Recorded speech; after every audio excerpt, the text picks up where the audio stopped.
Hello guys and welcome to Tech Tricks tutorial.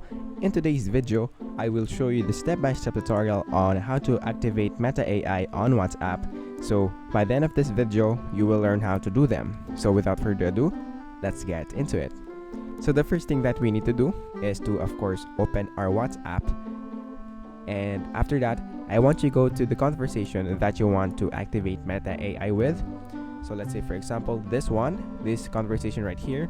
So we want to use Meta AI on this conversation. So all we have to do is to click on this conversation. On the bottom, as you can see right here, just click this message button right here and then type at Meta AI. After typing this, there should be something that is going to pop up in your screen. So if nothing popped up on your screen, then that means that Meta AI is not available in your account or in your country yet. So the best way that we could do is to wait for it to be available.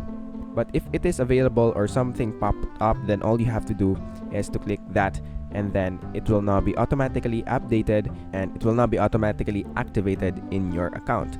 So that is basically it for this video. Thank you guys for watching Tech Tricks tutorial. I hope you learned something, and please don't forget to like and subscribe. Have a great day everyone.